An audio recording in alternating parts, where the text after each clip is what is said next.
Olá, sejam bem-vindos a mais um episódio do Melhor Pai do Mundo. Eu sou Caio Batista, o melhor pai do mundo, e você, meu amigo? Eu sou o William Girardi, o melhor pai do mundo. Que bom estar de volta nesse formato também. Segunda temporada. Segunda temporada e o primeiro episódio da segunda temporada no formato de conversa. No formato de conversa. Não vamos deixar de fazer. Não vamos. Seguiremos.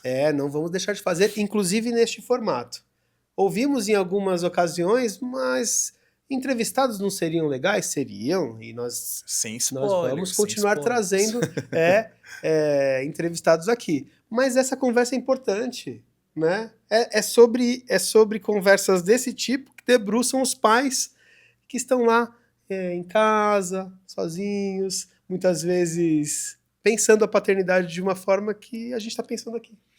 E para hoje a gente tem uma dinâmica um pouco diferente, né, William? Uhum. Aproveitando esse retorno às aulas, pós-férias, para a gente tentar linkar um pouco essa questão da importância do pai presente na educação cada vez mais dos filhos, né? E aí propus para o William algo diferente. Trouxe aqui alguns livros, porque eu como pai, eu tenho uma preocupação, eu quero contar boas histórias para os meus filhos, né? E já contei isso aqui, eu tenho um grande parceiro que é o Clube Quindim, que é um grande parceiro nessa missão de educação, de paternidade, de trazer boas referências, de contar boas histórias. Eu lembro das histórias que o meu pai me conta, que são inesquecíveis, né? Como é bom a gente poder lembrar. Eu me lembro assim do meu pai sentar comigo e contar tanta coisa, como que era a vida dele, o passado, histórias engraçadas, divertidas, aventuras. E além de fazer isso, a gente pode fazer isso com intenção, que é através dos livros. A gente estava conversando antes de começar sobre essa coisa mágica que os livros têm de trazer à tona os assuntos. Muitos assuntos, eles não aparecem sozinhos no nosso dia a dia, né? A gente está falando sobre... Cara, a gente pode falar sobre luto, sobre preconceito, sobre autoaceitação. O livro traz muito isso. São temas, às vezes, difíceis de iniciar. Como que eu inicio uma conversa sobre preconceito? E aí, através do livro, esse assunto, né, instala ali uma conversa. Através de uma história, você instala na família, não só na criança, mas você consegue conversar sobre aquilo de uma maneira mais profunda. E os livros assim, do Clube Quindim, eles têm um processo de curadoria muito especial, grandes nomes da literatura nacional, mas eles, apesar de ser um clube voltado para as crianças, geram tantas conversas em família e tantas reflexões em mim como pai. Quantas coisas, cara, eu já pensei assim nossa, errei nisso, poderia ter feito diferente, nisso aqui eu acertei, que legal essa nova visão, como isso aqui é importante, posso levar isso para o meu filho. Então, assim, é um grande aliado, é um grande parceiro, e aí hoje a ideia é conversar sobre alguns. Clube Quindim, inclusive, que para quem não conhece, é um clube de leitura. Clube de leitura. Recebe todo mês, né? Você recebe mensalmente um livro, ou dois, ou você pode fazer, né, de acordo com a sua escolha, mas é um livro, então, específico para a idade do seu filho, que passa por um processo de curadoria super cuidadoso, e que provoca esse tipo de conversa. Por exemplo, aproveitando a volta às aulas e o término da Copa, esse livro se chama O Goleiro, de Gustavo Piqueira. Emanuel vai gostar, porque Emanuel é goleiro. Agora tá deixando de ser, inclusive tá treinando agora. Tá treinando futebol. Tá fazendo escolinha de futebol aí, tá se divertindo, tá gostando demais. Cara, através desse livro eu consegui conversar com eles sobre a gente entender quais são os nossos pontos fortes, nossos pontos fracos, e qual é o nosso lugar no mundo. Porque nessa história, o menino quer jogar bola, quer ser goleiro. Só que toda vez que a bola vai no gol, ele tem medo, ele corre. Ele desvia da bola. Ele desvia, cara. Ele comprou chuteira nova, luva nova, ficou lá embaixo da trave. Só que a bola vem e ele corre. E ele começa a sofrer com isso, e aí ninguém quer ele no time. Então claro, passa porque por esse não lugar é uma vantagem, né? Passa até por esse lugar de exclusão, por não ter determinada habilidade. E quantas crianças vivem isso, né? As crianças não são iguais. As crianças têm habilidades diferentes. Então isso é algo que a gente sente até na escola. Na escola tem sempre aquele que joga bem futebol, mas não desenha tão bem. Tem aquele que é bom no xadrez, mas não sabe jogar vôlei. Esse é um assunto interessante, porque é difícil trazer, como eu estava dizendo, à superfície esse assunto quando de fato acontece. Geralmente vai para o gol nas escolas, não é assim? o cara que não sabe jogar. Tem habilidade com os pés, né? Aquele fala, vai você pro gol, porque você não é tão bom. Tem um tio que brinca, que ele joga a bola pra alguém, a pessoa domina errado, ele fala, isso aí não dá, que ele dominou na tíbia. Foi de tornozelo. Foi de tornozelo. Então, e aí esse cara que vai pro gol, muitas vezes é o que ali já sofreu com você não joga nada, vai você pro gol. Então ele já chega no gol, na escola era assim, pelo menos na minha época. Ele já chega no gol tendo que conversar.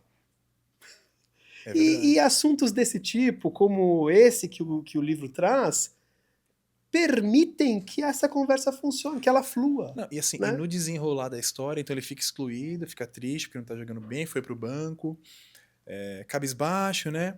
Até que chega alguém, e também tem isso, né? Assim, de chegar alguém que te diz, olha, tá, você não tá legal no gol, tá desviando da bola, tem um esporte que serve pra você, que é a queimada. Nela você tem que desviar. E aí ele descobre que, cara, pra queimada eu tenho habilidade. Então, é dessa maneira que o pai pode conversar com o filho sobre não sofra se você não tá indo bem no futebol.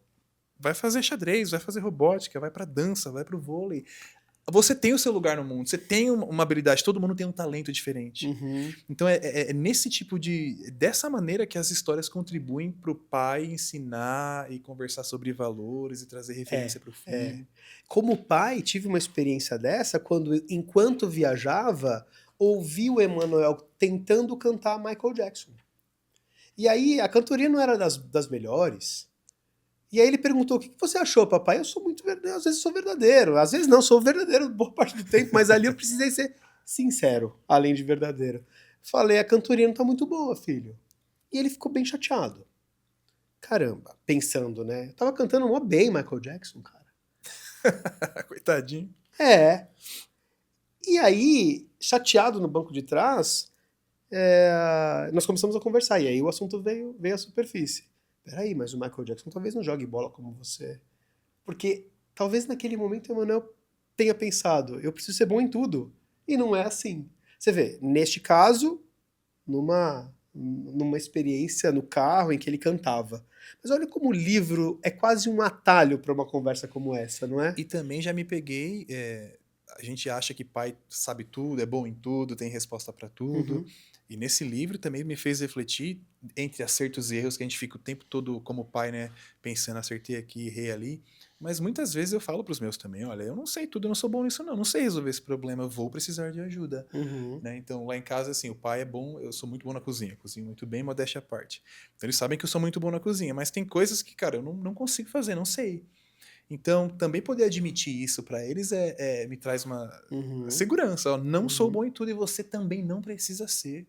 Não precisa ser. Se né? predispor Deu ser seu goleiro. melhor, mas, cara, se esse não é a sua área de preferência, o seu maior talento, a gente vai encontrar algo em que você se destaque, porque também se destacar, por exemplo, nesse caso no esporte, né, traz essa questão de autoconfiança, de autoestima. Eu pertenço, eu valho algo. Eu posso contribuir com um time, com uma equipe, né? E quando chegar lá na frente, por exemplo, na adolescência, quando ele for fazer um trabalho em grupo da escola, que tem que definir tarefas, definir papéis, essa criança vai ser muito mais autoconsciente dos seus talentos, do que tem de bom, que eu vou posso bem. contribuir dessa maneira, não sou bom nisso, mas tudo bem, não vou sofrer com isso, não vou ficar cabisbaixo, não vou ser excluído e vou mostrar todo o meu potencial de uma outra maneira. Muito inteligente, né? A Não ideia é? de colocar o goleiro Gustavo Piqueira, o goleiro. Né? Porque a E princípio... olha que criativo, o goleiro tá aqui, a bola tá atrás. Já passou. Longe do outro. Já passou. Porque a princípio seria o artilheiro. O artilheiro. Todo mundo quer ser o camisa 9, camisa Você sabe 7. que com essa questão da Copa também, a Luísa me perguntou, o 10. O 10. Quem é o 10? Aí eu falei assim, não, filha, 10 normalmente é o melhor do time. Errei, né? Errou. Mas enfim, não errei, né? Mas assim, normalmente não é. Não é essa visão que a gente tem. 10 é a faixa, dá pro cara. 10 esse cara vai. É o craque. Esse cara é o craque, ele vai resolver todos os problemas. Sim. E aí ela falou, quem é o 10 do Brasil? Eu falei, Neymar. Pai, o Neymar tá no banco, machucado. Ela começou a entender que assim, nem necessariamente, porque pra ela o 10, pai, tem que ser o Vini Júnior. Então. Porque ela tá apaixonada que o Vini Júnior, né, foi muito bem pelo Brasil na Copa. Mas o 10 é o melhor, o 10... Não necessariamente, né? De novo, ó. Falou do Haaland, falou do... aí o Cristiano Ronaldo é o 7. Aí tive que contar toda a história do CR7, do porquê, né? Então, até essa questão de estereótipo, né? O goleiro aí talvez seja o menos... Nunca um goleiro foi o melhor do mundo. Foi sim, o Oliver Kahn. Oliver Kahn ganhou da FIFA? Foi ou não foi? Ganhou, eu não ganhou? Disso. Alguém lembra aqui da produção? Melhor da Copa. O Júnior tá nos corrigindo aqui. Melhor assim da como Copa. o Fábio Cannavaro, zagueiro. Zagueiro. E essa questão da Copa também gerou esse tipo de conversa também. Por que o fulano não faz gol? Aí o que eu fiz? Peguei os vídeos do Rogério Ceni pro Léo. Falei, ó, Léo, tem um goleiro. Olha aí, tentando convencê-lo a não ir pro outro lado. tô com essa questão, né? De falar, filho, vem cá, mas São Paulo não tá ajudando muito, tá difícil, São Paulo Futebol Clube, por favor. Eu vou te dizer uma coisa já sobre isso, porque o negócio do futebol, viu, vale, e também tá aí uma lição. Tu não vai abandonar seu amigo quando ele mais precisa. É o que eu tenho falado pra eles, a gente vai escolher ficar um time... muito fácil, torcer só pra quem ganha. Exatamente. Né? Então... Você falou do Rogério Ceni. Falei do Rogério Ceni. Falei, tem um goleiro que faz gol. Tinha, né? Tinha um goleiro que também fazia gols. Estereótipo. Então, quando saía uma falta ou um pênalti, ele que ia lá cobrar. Mas, outra coisa que é importante vocês saberem, ele era o primeiro cara que chegava no treino, ele chegava antes de todo mundo, ele ia treinar a falta 300 bolas no dia. Todo mundo ia embora, ele ficava no centro de treinamento treinando um pouco mais. Então ele era escolhido para bater falta porque ele era o cara que mais se dedicava, que mais treinava. E olha, Caio, você conta essa história do Rogério Ceni e essa história então incentiva a gente a falar sobre o assunto, e é isso que os livros fazem, né? Eles trazem à superfície assuntos que nos fazem refletir e conversar com os nossos filhos. E você começa a gente conectar... não tem tanto repertório assim para trazer todo o tempo todos os assuntos. Então, os livros são muito importantes nesse Muitos sentido. parceiros. E começa a conectar com outros assuntos da vida, né? E ajuda a gente a trabalhar temas como separação, divórcio, preconceito. Né? Abre um leque de possibilidades justamente para os pais que devem estar preocupados em educarem os seus filhos, transmitirem bons valores, né? Fica a dica do goleiro. Mais um livro, senhor William Girardi. Esse aqui eu já falei dele recentemente, mas ele foi muito marcante, que é O Salto. Ah, sim. Sim. O Salto. Então, esse livro, que de Joaquim Kemp, né? Tem alguns valores aqui principais. Primeiro é você conseguir se colocar no lugar do outro. Porque você imagina que para uma criança subir num trampolim e pular numa piscina, o desafio é de um tamanho. Será que para outra criança também é assim? Será que quando alguém tá lá com medo de pular, eu não tô julgando a pessoa, pedindo pra pessoa ir logo, sabe? E nesse livro aqui, então, o personagem sobe, ele precisa saltar, e ele fica imaginando como que vai ser o salto. Vou dar tantas piruetas, dar cambalhota, quando chegar lá embaixo vou mergulhar, vai ser incrível.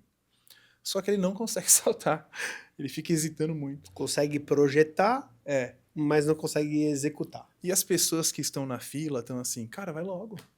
Quero ir também.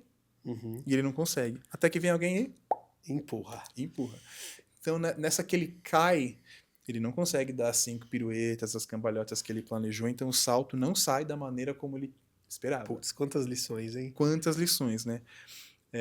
Então fala muito de medo, de coragem, de viver experiências novas, né? De você conseguir...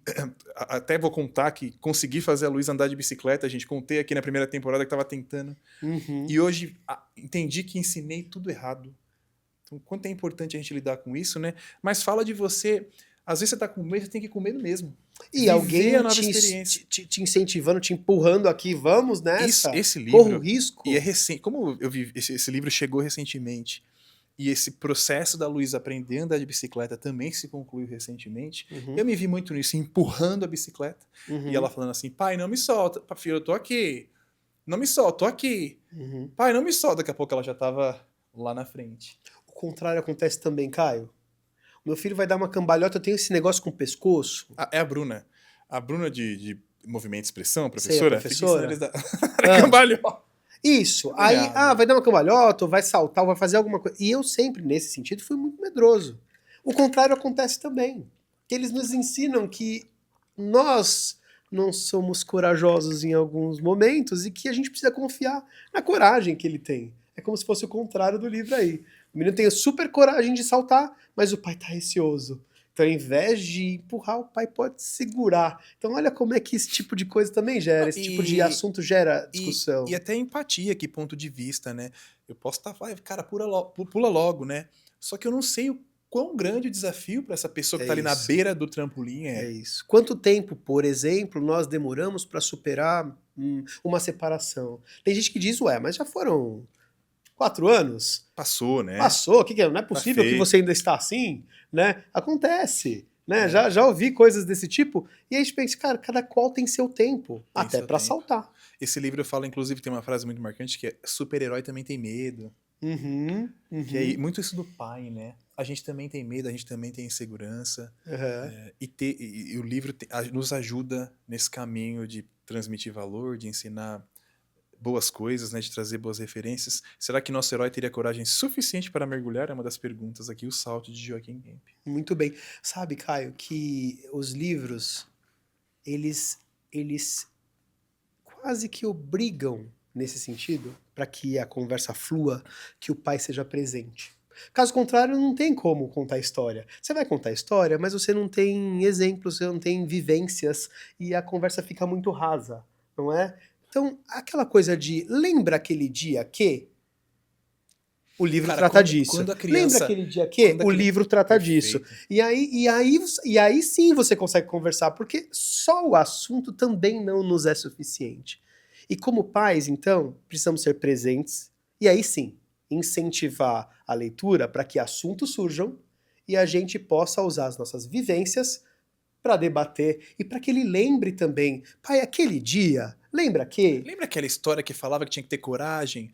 Quando a criança consegue fazer isso, e agora até falando mais como educador, o livro, a história é muito importante no desenvolvimento da linguagem, porque para a criança tudo é história. Então, basicamente, como que a criança se comunica com você? É contando a minha história. Hoje na escola, eu encontrei meu amiguinho, e ele falou não sei o quê, depois a gente foi não sei aonde. A criança está fazendo o quê nesse momento? Contando uma história. Por isso que história na infância é tão importante, porque estimula o desenvolvimento da linguagem. E você trouxe um ponto fundamental, que é ler com a criança. É diferente de simplesmente receber o livro e falar assim, vai lá e leia. Leia e depois me conta a história. Me conta. Não é relevante como sentar do lado e ler com os filhos, né? Isso que o pai precisa fazer. Por isso que a leitura, nesse sentido, é uma ferramenta. É mais uma dessas ferramentas de conexão. Não é a ferramenta para que o aluno, então, passe a ler, e aí ele vai aprender a ler, vai aprender a ter contato com os livros. Me parece que quando a leitura acontece no universo paternal, existe um pouco da experiência e a leitura andando juntas, não é? E acho que tem até uma questão assim, tem que ter um momento de leitura. Se tem, ótimo. Mas até conversando com um amigo, ele falou assim, cara, há um tempo atrás eu estabeleci uma regra, vai parar para ler agora 30 minutos, é obrigação, é igual escovar os dentes e tomar banho. No começo ele até achou que estava errado, depois de um tempo virou prazeroso. Então tem que haver um esforço nesse sentido também, né, de fazer com que a criança tenha essa rotina. Mas às vezes, cara, você pode ler no carro, você pode ler num restaurante, o livro pode estar dentro, sabe, em tantos momentos, não necessariamente nesse momento de vamos parar para ler, porque parece que fica algo, né, forçado, etc.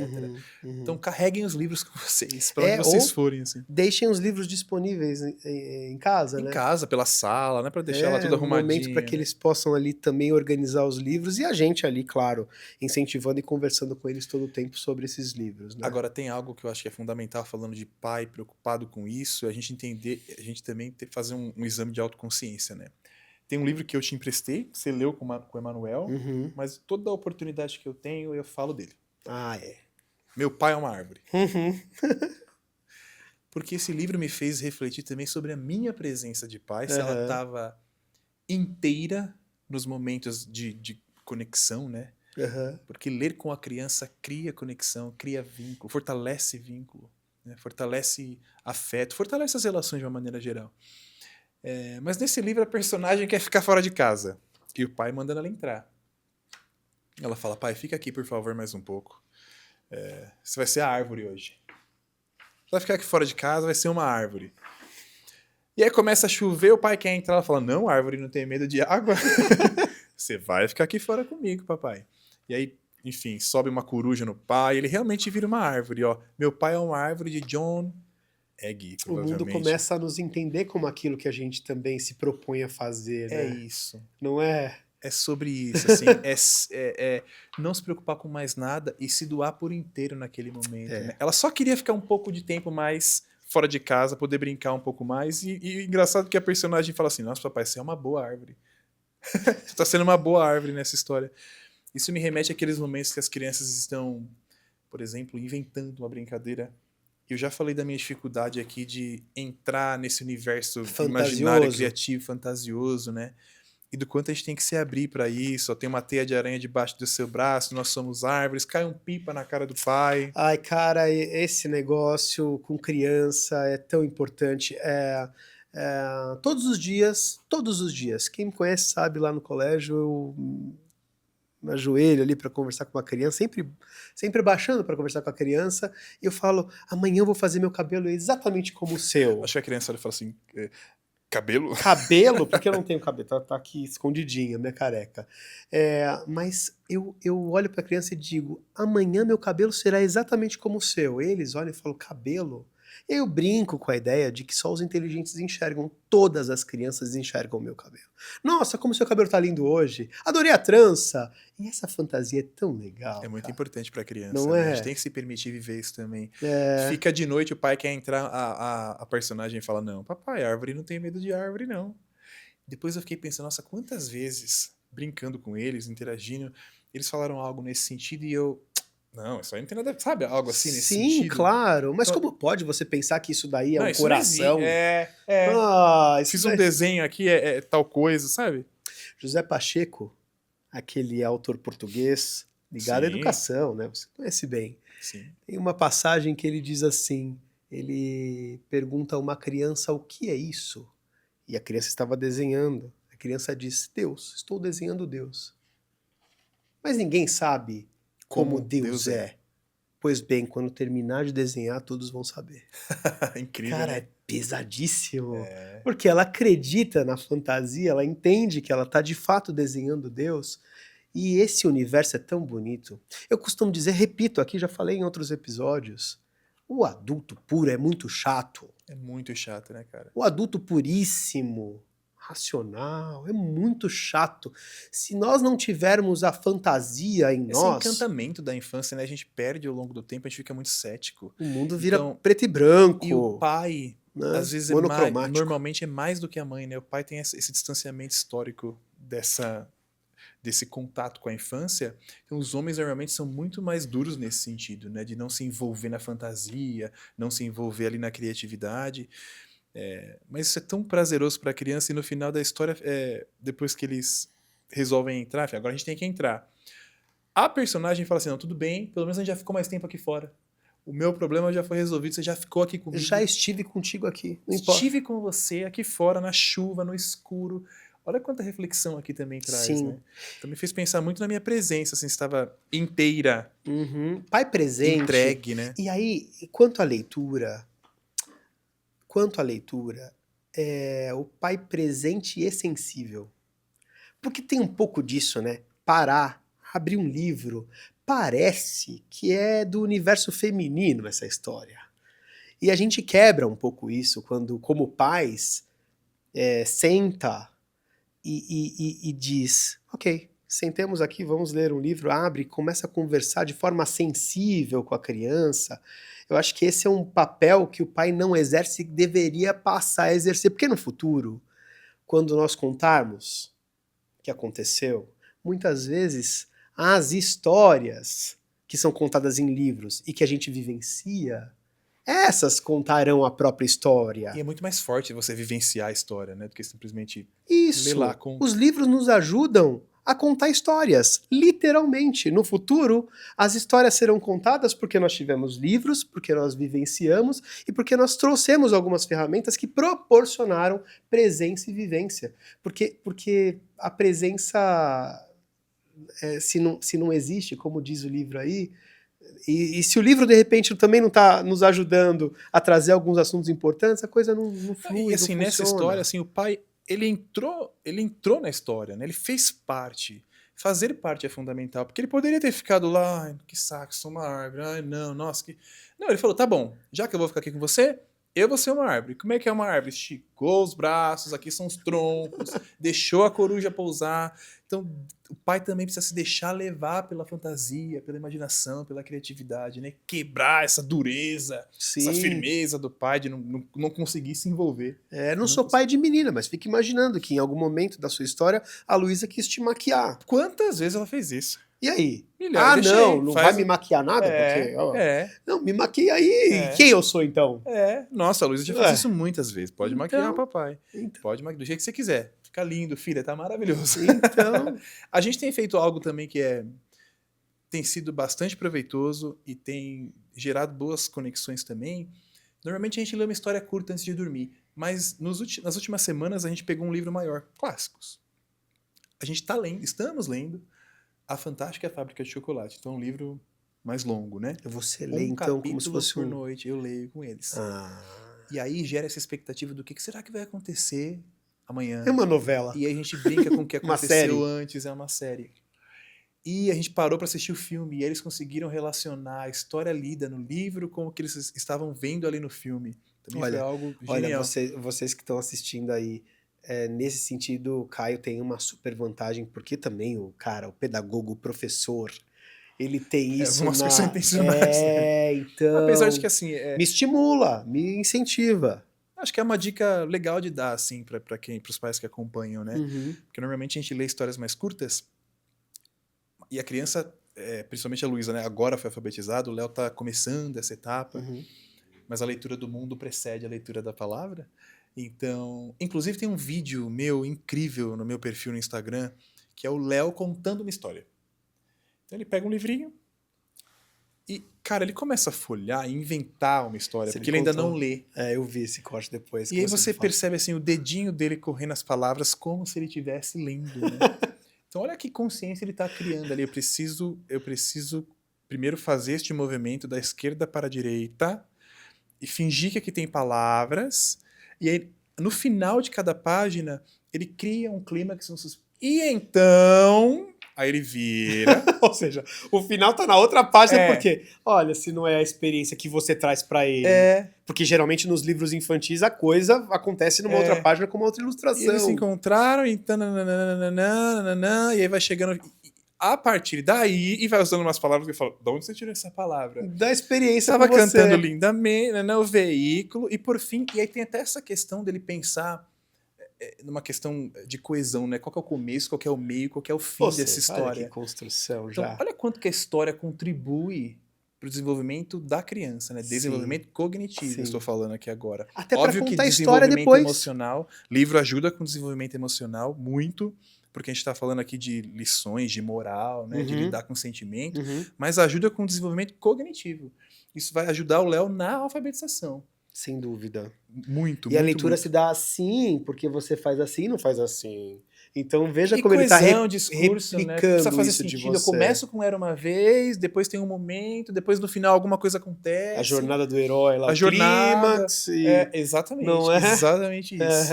É isso. Meu pai é uma árvore. Muito bem. Tem um outro aqui, seu William Girardi, que também é incrível esse livro. O Duelo.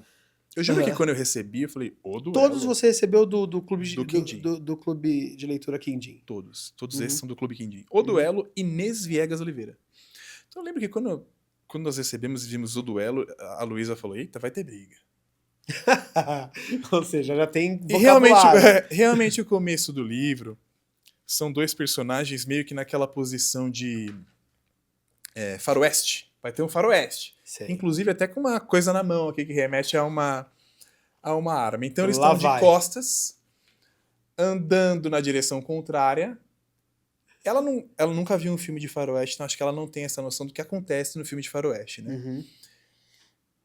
Então eles estão andando na direção contrária, mas eles em nenhum momento viram de frente, eles vão andando em direções opostas. Vamos embora. Esse livro ensina que às vezes você vence o duelo deixando pra lá. Você pode vencer o cabo de guerra soltando a corda. Perfeito. E aí eu consegui conversar com ela sobre isso numa época que ela tava tendo muitas intrigas e briguinhas com o Léo. Sei. Os dois irmãos, né? Eu falei, filha, tem hora que você vai ter que ceder, você vai ter que deixar pra lá, esquece a briga, deixa pra lá. Ou seja, tá aí você conversando sem a ferramenta. Filha, e aí começa aquela coisa do comando, da experiência. Acho que potencializa, né? O livro potencializa. Isso, Quando ela vê porque isso na história, traz fala, uma é o que o meu pai situação falou, realmente. fantasiosa ali, não fantasiosa, mas enfim, traz mais repertório pra conversa, né? E os personagens começam a se imaginar, eles vão andando então em direções opostas, eles nunca se enfrentam, né? E eles começam, pô, é verdade, se eu tivesse nos sapatos, né? Se eu tivesse no lugar dele, como que seria? Será que não é melhor realmente eu deixar pra lá? Cara, isso aqui é de uma profundidade, de uma beleza, assim. É um livro sobre guerras e conflitos, mas sobretudo sobre paz. E olha que interessante, o que me faz pensar que a curadoria é muito importante. O Emanuel se interessou por um tipo de leitura que é uma leitura muito popular.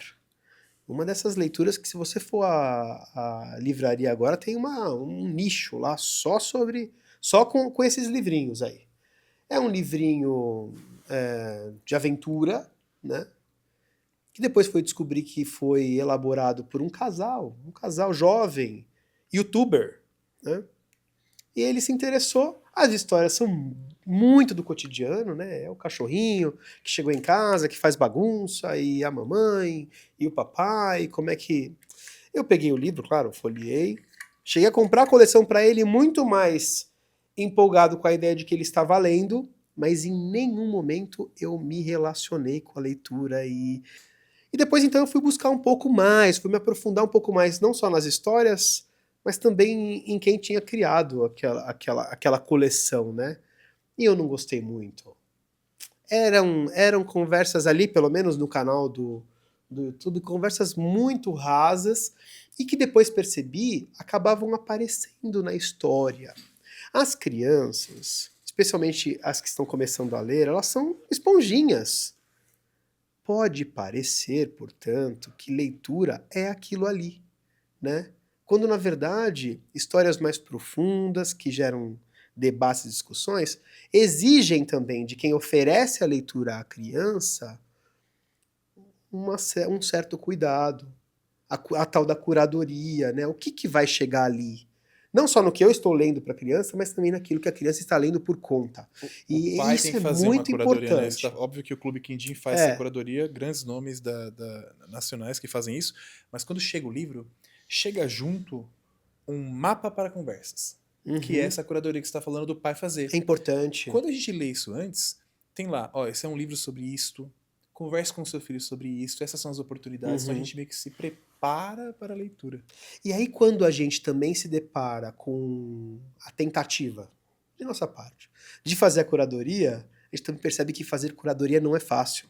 Certa vez eu fui para La Paz, na Bolívia, já te contei essa história, e me deparei com dois livros, estava um ao lado do outro. Um falando sobre divórcio, o outro falando sobre adoção. Dois temas que estão muito relacionados à minha realidade. Em espanhol, e aí eu pensei, olha só como a curadoria nesse caso é rasa. Pô, em outro idioma e sobre dois assuntos interessantes. Comprei e falei, vou ler. Vou ler pro meu filho. Em espanhol, vamos tentar nos relacionar com isso.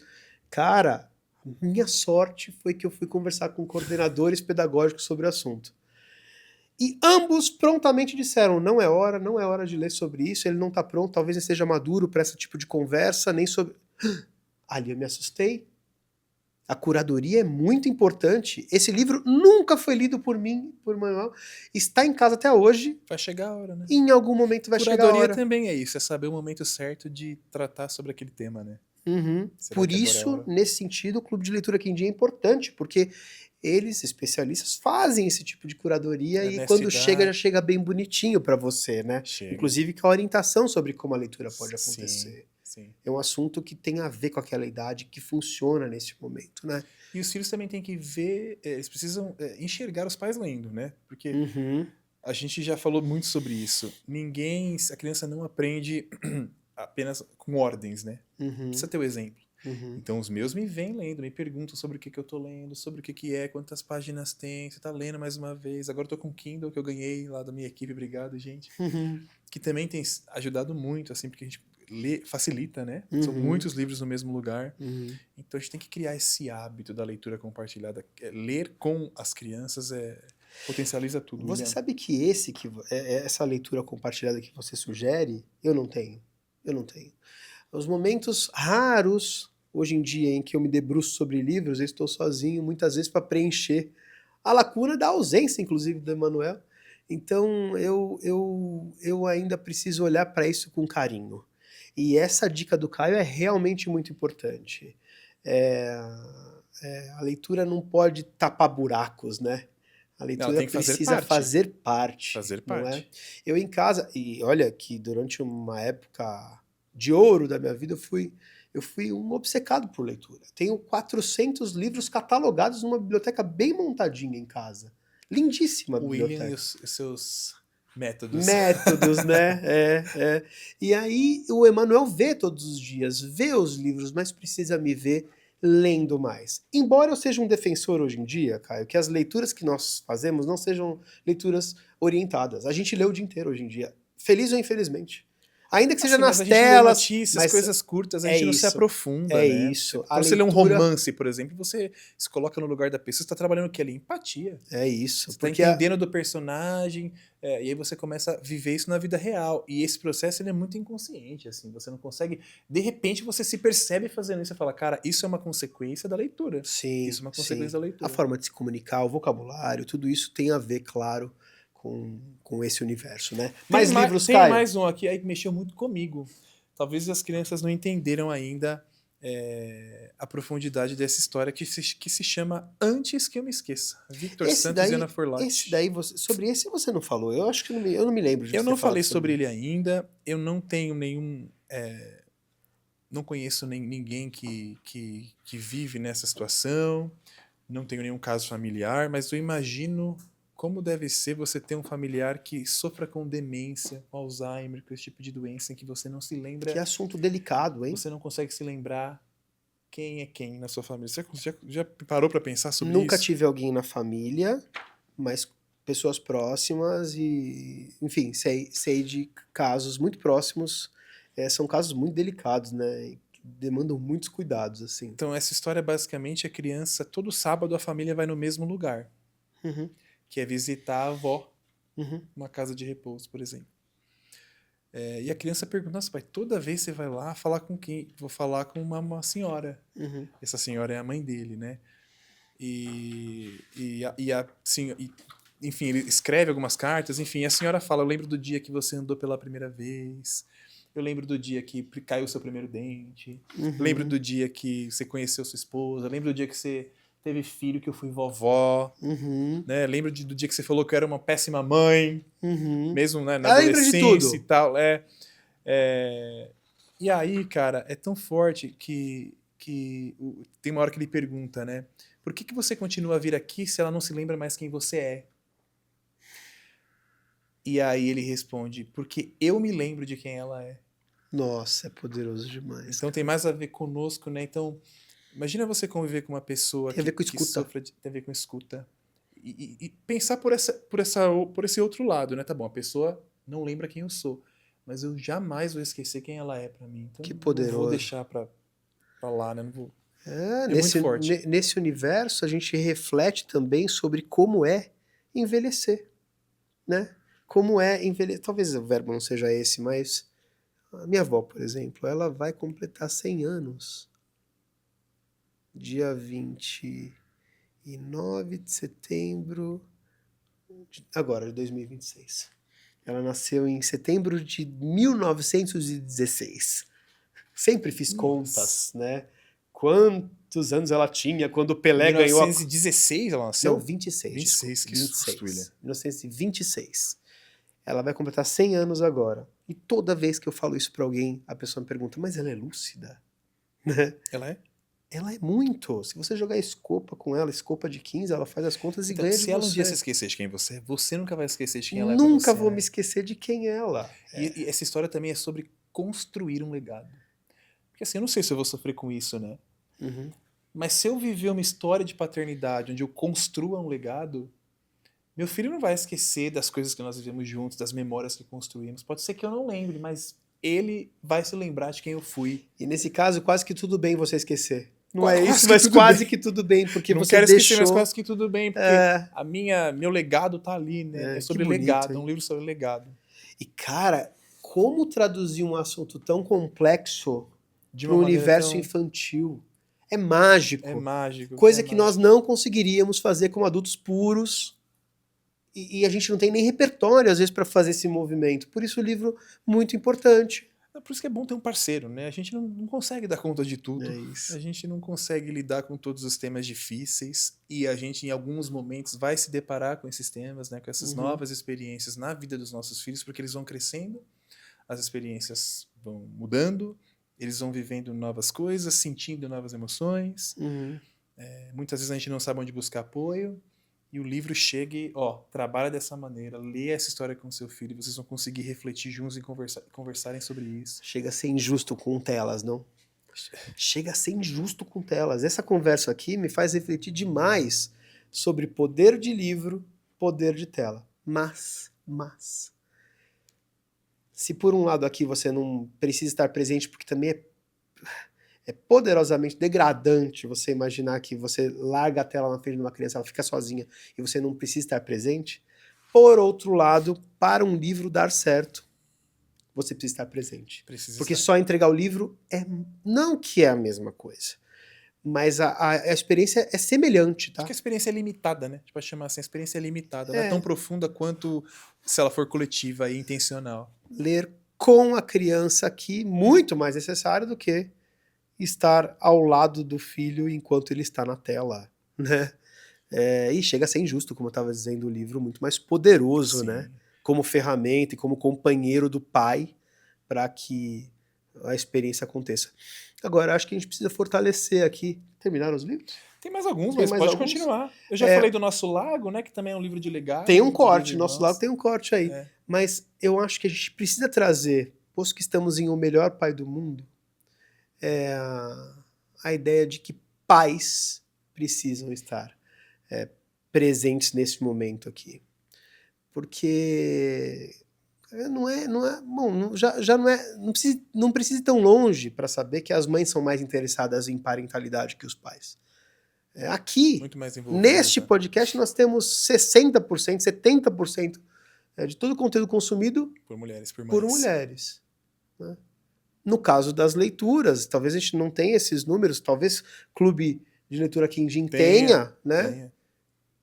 Que as mães se interessam mais. E aí cabe aos pais entrar nesse universo, porque a vida muda quando a gente é presente e quando a gente pode discutir sobre temas. Quantos temas tão sensíveis como esses, né? E enxergar como um grande parceiro, né? Enxergar o livro e a literatura como esse parceiro de educação, esse parceiro de parentalidade, né? De paternidade, que é um desafio grande, né, William? Ser referência, passar bons valores. A gente não tem que saber tudo, entender o nosso lugar também de somos vulneráveis, não somos super-heróis, não entendemos de todos os temas. Muitas vezes a gente não sabe como. Eu fico imaginando a adolescência chegando, assim. Eu tenho conversado com alguns pais e às vezes eu falo, cara, é tudo isso mesmo que falam? E aí? E eles falam, cara, os desafios vão mudando, né? Vão se intensificando, são diferentes. E os livros serão parceiros, assim, nessa jornada para sempre. Em algum momento a leitura vai acontecer de modo individual, mas eu fico imaginando no futuro, se eu leio e Emanuel lê o mesmo livro, a gente jantando e conversando sobre ele. Que bonito, é quase que um clube de leitura entre pai e filho. Este episódio, como prova de que este podcast é um podcast que transforma, já vai me fazer sair daqui repensando o meu nível atual de leitura. Eu sou como você sabe, um obcecado por língua portuguesa, por escrita, e tudo isso eu adquiri por meio de leituras. José Saramago, que é o autor que me fez ir a Lisboa para conhecer o Instituto, quase como uma promessa, porque o Saramago, caso curioso, ele veio para o Brasil e eu falei, hoje eu não vou na noite de autógrafos, eu sou um obcecado por Saramago, porque quando ele voltar eu vou. Ele morreu. Poxa vida. E eu prometi na ocasião, eu falava, o Zé Saramago é meu avô, um avô que eu não tive, e eu prometi que eu iria até lá para conhecer o Instituto José Saramago.